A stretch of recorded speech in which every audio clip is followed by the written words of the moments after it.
নমস্কার।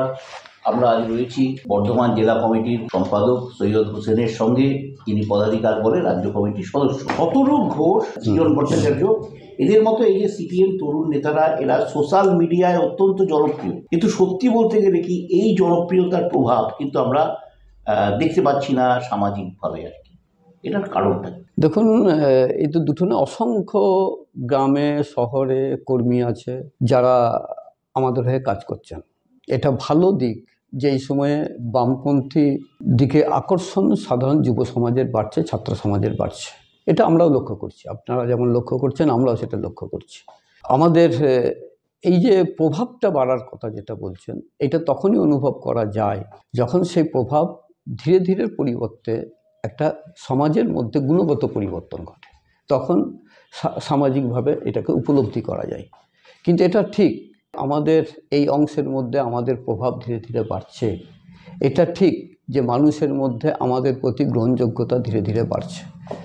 আর বাড়ছে বলি আমাদের উপর আক্রমণ বাড়ছে বলি তৃণমূল কংগ্রেস এবং বিজেপি আরজি করের ইস্যুতে একই অবস্থান গ্রহণ করছে। এই যে ধরুন 2026-এ বিধানসভা নির্বাচনে আপনারা কি মমতা বন্দ্যোপাধ্যায়ের বিকল্প হিসেবে মীনাক্ষীকে তুলে ধরবার চেষ্টা করছেন বা ভাবছেন এরকম কোনো কথা? না দেখুন, আপনাদের মুখ কি হবে? একজন তো মুখ দরকার হয়। এখন তো নির্বাচন অনেক দেরি, ইতিমধ্যে বছর দেড়েক দেরি। হ্যাঁ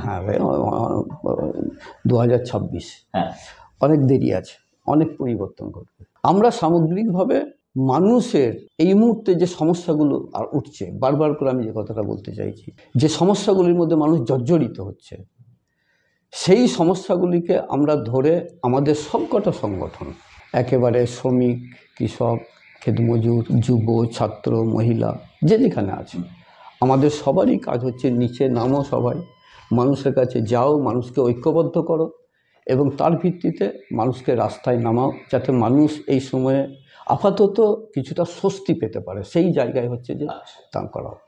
আমরা এই জায়গায় সবাই মিলে সেই চেষ্টাটা করা। আপনারা একটা জিনিস ঠিক করেছেন যে আপনাদের এরিয়া কমিটিগুলো, ব্রাঞ্চ কমিটিগুলোতে মহিলাদের কমিটিগুলোতে অন্তর্ভুক্তি একটা নিশ্চিত করেছেন আপনারা, যে অন্তত দুজন বোধহয় মহিলাকে রাখতেই হবে, এরকম একটা ব্যাপার হয়েছে। এর পিছনে কারণটা কি? মহিলাদের তো আমরা জানি যে মহিলাদের অন্তর্ভুক্তি সিপিআইএমে যথেষ্ট পরিমাণে ছিল এবং মহিলাদের মধ্যে থেকে অনেক বড় বড় নেত্রীও উঠে এসছে। এখন এইটা যেটা ম্যান্ডেটরি করা হচ্ছে, তার পিছনে কি কারণ? মহিলাদের অংশগ্রহণটা কমে আসছিল, অথবা সবাই কি ওই লক্ষ্মী ভাণ্ডার পেয়ে একটু ভুলে যাচ্ছিলেন? এটা এই আপনি কিছুক্ষণ আগে মীনাক্ষীর নাম বললেন মুখ হিসাবে, আপনার দীপশিতার নাম আপনারা বলেন, অসংখ্য মহিলা, কনিনিকা গৌর, অসংখ্য মহিলা যারা আমাদের পার্টির অভ্যন্তরে আছেন এবং নেতৃত্ব দিচ্ছেন। আচ্ছা, কিন্তু সমাজের অর্ধেক অংশ মহিলা, এটাকে মাথায় রাখতে হবে। আমাদের লড়াই সংগ্রামগুলোতে মহিলাদের একটা বড় ভূমিকা থাকছে, ফলে তাদের সমস্যাও কিছু আছে, কিন্তু তাদেরকে একটু আরও বাড়তি এগিয়ে নিয়ে আসার একটা প্রচেষ্টা এর মধ্যে দিয়ে। তার মধ্যে এমনটা নয় যে নেই বলে নিয়ে আসা, তা না। আচ্ছা, এমন কি কোনো নীতি ভুল হয়ে যাচ্ছে বা কোনো ভুল নীতির জন্য কি সিপিএম এর এই আসন সংখ্যা 0-এ গিয়ে দাঁড়াচ্ছে, এরকম মনে হচ্ছে কিছু? নীতি তো আমাদের মার্ক্সবাদ লেনিনবাদ, ফলে আমাদের নীতি বিচ্যুত জায়গায় তো নেই। আমাদের নীতি ঠিক আছে। আমরা আমাদের দেশে 3 বছর পর পর আমরা পার্টি কংগ্রেস করে আগামী 3 বছরের মধ্যে আমরা কী পথে চলবো তা ঠিক করা হয় এবং সেই জায়গায় দাঁড়িয়ে আমাদের যে রণকৌশল গ্রহণ করা হয়, যার ভিত্তিতে আগামী 3 বছর আমাদের চলাটা ঠিক করি, সেটা গোটা পার্টিতে আলোচনা করি আমাদের হয়, এমনকি বাইরের মানুষের কাছ থেকে অভিমত নেওয়া হয়। এই অভিমত নেওয়ার ব্যাপারটা আগে যেটা আপনারা সরাসরি নিতেন, এখন দেখা যাচ্ছে যে মেল করে বলতে বলা হচ্ছে রাজ্য সিপিআইএমকে যে কী কী অসুবিধা হচ্ছে বা কী কেন এরকম হচ্ছে, এটা একটা ইমেল করে বলা হচ্ছে যে সমস্ত লোক যারা খুব গ্রামগঞ্জে থাকেন, প্রত্যন্ত শ্রেণীর মানুষ, তারা কি এই সুযোগটা নিতে পারবেন? হ্যাঁ, তোমার আমাদের 2 ধরনের হয়। এক, আমাদের পার্টির অভ্যন্তরে যারা আছে তাদের কাছ থেকে আগে থেকেই রিপোর্ট পাঠিয়ে দিয়ে তাদের একটা মতামত পার্টি থেকে যায়। এই মতামত ব্যক্তিগতভাবে কেউ দিতে পারে, সংগঠিতভাবে কাঠামো থেকে দিতে পারে। আরজিকর কাণ্ড ছাড়া আর কোনো ইস্যুতে সিপিএমকে সেভাবে এখনো পর্যন্ত আবার সোচ্চার হতে দেখা যাচ্ছে না কেন? তার সঙ্গে সঙ্গে যদি ঢেউয়ের মতো আন্দোলনের পর আন্দোলন না আসে, তাহলে কি করে হবে?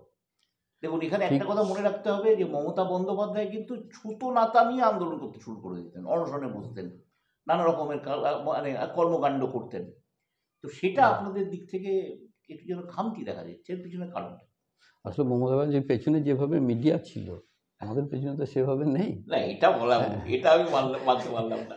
তো আসলে হচ্ছে ছোট্ট, ছোট্ট ঢেউ যতক্ষণ না বারে, বারে ছোট্ট, ছোট্ট ঢেউ যতক্ষণ না উঠছে সমাজে, ততক্ষণ বড় ঢেউয়ের জন্ম নেবে না। এই ছোট ঢেউগুলোকেই একসময় সামাজিক এই ঢেউয়ে পরিণত করতে হবে। এই সময় আমাদের জেলাতে যদি দেখেন যে আমরা কৃষক ফসলের যখন দাম পাইনি, ধানের দাম পাইনি, আলুর দাম পাইনি, আমরা আলু ফেলে, ধান ফেলে রাস্তা অবরোধ করেছি, ব্লকে ডেপুটেশন দিয়েছি, এডিওর কাছে গেছি, এসডিও, ডিএমের কাছে ডেপুটেশন দিয়েছি, অসংখ্য। একই সঙ্গে আপনি যদি দেখেন যেই সময়কালে বোনাসের দাবিতে শ্রমিকদের আন্দোলন হয়েছে উচ্ছেদের বিরুদ্ধে, কোথাও বস্তি উচ্ছেদ হচ্ছে, একদিকে বিজেপি রেলের বস্তি উচ্ছেদ করছে, তৃণমূল কংগ্রেস হকার উচ্ছেদ করছে, আমরা সেই অংশের মানুষের বিকল্প ব্যবস্থার কথা বলে আমরা আন্দোলন সংগঠিত করেছি। আমরা এই সময়কালে অনেকগুলো স্থানীয় দাবির ভিত্তিতে ছোট্ট ছোট্ট আন্দোলন আমরা সংগঠিত করেছি। অনেক গরিব মানুষের এই সময় জমি যেগুলো কেড়ে নিয়েছিল সেই জমির বিরুদ্ধে, সেই জমির পুনর্দখল হয়েছে, আবার তারা ফিরে পেয়েছে। আমাদের জেলায় এরকম অসংখ্য উদাহরণ কিন্তু আছে। কৃষকের আপনার একেবারে মোকামা হলদিয়া গ্যাস পাইপ লাইন, কৃষকের জমি নিচ্ছে, উপযুক্ত ক্ষতিপূরণ দিচ্ছে না, তার জন্য আইনগতভাবেও আমরা যেমন করেছি তেমনি কৃষকদেরকেও আমরা সংগঠিত করে যাওয়ার ফলে একটা দামের জায়গায় তারা পেয়েছে। ফলে এই যে ছোট্ট ছোট্ট লড়াই মানুষের ন্যায়ের জন্যে, এই যে লড়াই, সেই লড়াইয়ে আমরা কিন্তু আছি। কিন্তু আমাদের এই লড়াই সাধারণ মানুষের কাছে যেখানে হয় তারা বোঝে। একটা কলের দীর্ঘদিন পানীয় জল, সাতগেছিয়ার ওখানে দেখলাম পানীয় জল দীর্ঘদিন দেয়নি, বারে বারে আবেদন করা হয়েছে কিন্তু পানীয় জল পায়নি। শেষ পর্যন্ত রাস্তা অবরোধ করে তারা এলো, শেষ পর্যন্ত পানীয় জল সেখানে ব্যবস্থা হলো। এই লড়াইটা খুব ছোট, কিন্তু এই লড়াইয়ের মধ্যে দিয়ে এই ধরনের সাফল্য আন্দোলনে আছে। মানে লড়াইয়ে হ্যাঁ, এইটা আমরা করছি। এইটা করতে করতেই এক সময়ে বড় আন্দোলন যা হচ্ছে, এই আন্দোলনের মধ্যে দিয়ে বড় আন্দোলন জমাপুর তৈরি হবে। সিপিআইএম বা বামফ্রন্টকে বা বৃহত্তর বামফ্রন্টকে মানুষ কেন 2026-এ ক্ষমতায় আনবে? 5টা কারণ বলুন তো। দেখুন, আমরা কথা বলছি, সিপিআইএম ভোটে জিতলো কি জিতলো না এটা বড় কথা নয়। সিপিআইএমের কাছে বড় প্রশ্ন হচ্ছে মানুষ তার অধিকারগুলো বজায় রাখতে পারবে কি পারবে না। এই যে আপনার ইচ্ছা আছে, আপনার ইচ্ছা মতো একজন প্রার্থীকে ভোট দেবেন, কিন্তু আপনি দিতে পারছেন না, এটা আপনার অধিকারকে কেড়ে নেওয়া হচ্ছে। আপনার ইচ্ছা নেই তৃণমূল কংগ্রেসের মিছিলে যাওয়ার, কিন্তু আপনাকে বলা হচ্ছে মিছিলে না গেলে আপনার পরিষেবা আপনি পাবেন না। এই যে থ্রেট কালচার, এ শুধু আরজিকরের ঘটনা না, গোটা পশ্চিমবাংলায় এই যে থ্রেট কালচার চলছে, যেখানে মানুষ তার অধিকারগুলোকে কেড়ে নেওয়া হচ্ছে, মানুষের ইচ্ছার বিরুদ্ধে কাজ করতে মানুষকে বাধ্য করা হচ্ছে, এইটা থেকে মানুষকে রক্ষা পেতে গেলে বামপন্থীদের প্রয়োজন আছে, কারণ এর বিরুদ্ধে ভারতীয় জনতা পার্টি বা বিজেপি লড়বে না। থামাই, এটা কিন্তু সিপিআইএম এর আমলে কিন্তু কম কিছু ছিল না, মানে অভিজ্ঞতা থেকে আমরা যেটা বুঝতে পেরেছিলাম, সিপিআইএম এর মানে আমলে কিন্তু কিছু সেরকম ধরনের কিছু কমতি কিছু ছিল না, কারণ ওখানেও বাধ্য করা হতো মিছিলে হাঁটতে, বাধ্য করা হতো ভোট দিতে, এগুলো মানুষ মানে বলতো, সেই সময় বলতো আর কি, অন্তত আমাদের। এখন দেখা যাচ্ছে তৃণমূল আপনাদের এটা একরকম ছিনতাই করে নিচ্ছে এই কৌশলটা, তাহলে এটাকে ঠেকাবেন কি করে আপনারা? দেখুন, আপনারা উত্তরণ করুন। দেখুন, বামফ্রন্টের সময়ে আমাদের জেলাতে অনেক পঞ্চায়েত যেগুলো আগে কংগ্রেস পরে তৃণমূল কংগ্রেস পরিচালিত করত, বামফ্রন্টের সময়ে যখন বামফ্রন্টের গভর্নমেন্ট ছিল তখন অনেক সমবায় তৃণমূলের দখলে ছিল বা তার আগে কংগ্রেসের দখলে ছিল।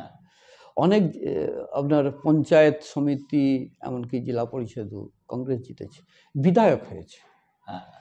তাহলে এই যে বামফ্রন্টের সময় তৃণমূলের বিধায়ক হচ্ছে, কংগ্রেসের বিধায়ক হচ্ছে, তৃণমূলের পঞ্চায়েত থাকছে, বিজেপির পঞ্চায়েত হচ্ছে, যদি সিপিআইএম তৃণমূলের মতোই ওইভাবে একই সঙ্গে মানুষের অধিকারকে কেড়ে নিত তাহলে এটা সম্ভব ছিল না।